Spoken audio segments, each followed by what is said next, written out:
shout out pala sa mga followers ko dyan at saka mga content creator dyan na meron pa dyan ayaw magpagalaw. Ano yung magpagalaw? So, ang ibig sabihin, hindi nila matatanggap na nagre-reaction video yung mga isang content creator. So, ang mapapayo ko lang sa inyong lahat, sa ayaw dyan, kasi ang madalas nila sinasabi, pag kumukuha daw tayo ng mga videos nila o mga picture, ay pwede sila kakaso. Ito lang ang masasabi ko ha. Ang pwede natin kasuhan na nangunguha ng videos o pictures, ay yung kung ikaw ay nagpo-post ng walang saplot. Pwede mo yan automatically, makakasuhan mo yung tao na nagpo-post sa'yo ng ganun.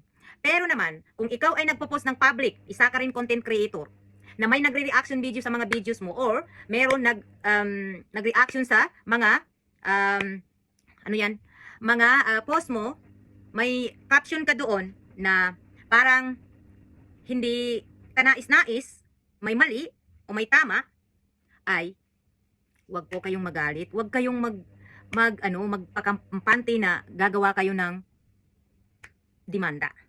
Alam niyo ba, kayo ay mga content creator, di ba? Understood na nagpo-post kayo na maganda man o masama, mayroon talaga yan iisang tao o dalawa hanggang sa 10 ay magre-reaction video doon. Kasi lalagyan nila ng caption, open yun nila. Ha? Kaya ang ingay ninyo. Samantala nga yung mga mga malalaking tao o malaking content creator na yung million na yung yung mga followers nila, million yung viewers, wala nga silang ginagawa, wala silang sinasabi kasi alam nila doon sila sisikat. Pero meron dito na magpapasikat. Pero naman ayaw reaksyonan yung mga video, ayaw naman reaksyonan yung mga post nila. Eh ano yun? Kung nagdadamot kayo, mga ladies and gentlemen, kung ako pa sa inyo, magbo-vlog na lang kayo, magpo-post kayo na yung kayo lang yung makakakita. Kasi para hindi na kayo magpo-problema doon sa mga tao na nag-reaction video sa inyo, nag-action sa inyo. O diba? Dapat marunong tayo na nandito tayo sa social media. Ang tao dito, million ang tao na iiba yung mindset.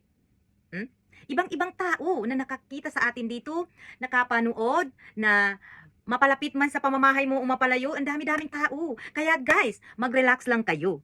Kung may nangunguha sa video ninyo na as long na nakasaplot man kayo, na wag naman yung magka-caption ng parang papatay na kayo o ganyan-ganyan, eh wag na, manahimik na kayo kasi doon naman kayo sisikat eh. Kung okay lang naman yung caption ng isang tao, okay lang naman yung reaction nila, kasi parang dalawang way yun eh. Sisikat ka at saka matulungan mo rin yung reaction video, di ba? Nagtulungan kayo dalawa. Wag tayo magdamot kasi alam niyo ba guys, kung marunong lang kayo, ang mga tao na nagpo-post sa inyo na bilang kayo ay sikat na, kilala na, ay parehas kayo.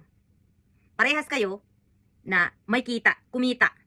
Kasi ikaw, na sikat na vlogger, pinapasikat ka nung nagpo-post sa'yo, di ba? Ganun yun.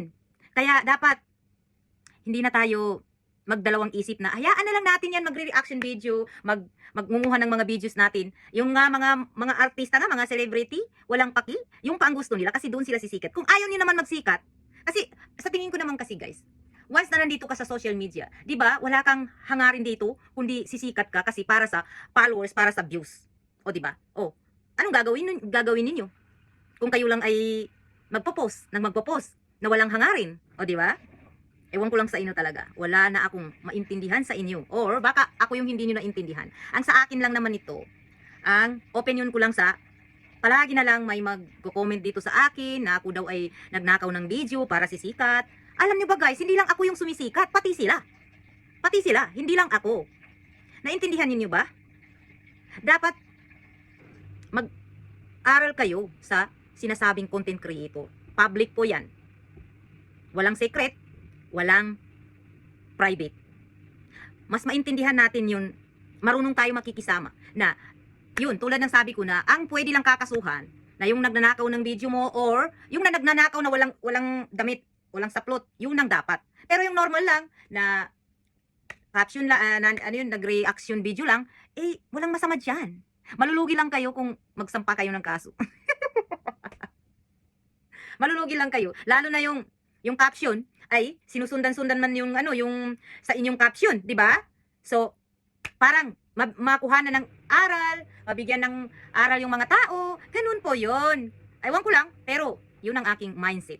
Dapat lahat tayo marunong maglagay ng mindset. Kaya shoutout sa inyong lahat na ayaw makuha yung mga videos ninyo. Yung nga iba yung mga YouTuber, alam nyo ba, may mga YouTuber na reaction video lang yung ginagawa niyang content. Naku, ewan ko lang ba sa inyo? Ito naman mga followers na yung kilala ko na yan, kung makapagsalita naman sila, akala mo naman ang malawak ang nalalaman. Dapat kung hindi kayo yung content creator, wag na muna kayo magsabi ng kakasuhan yan. Wala pang nakukulong dito sa mga reaction videos.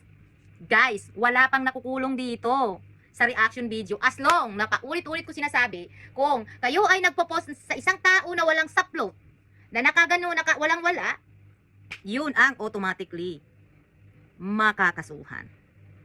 Alright? Tama o mali?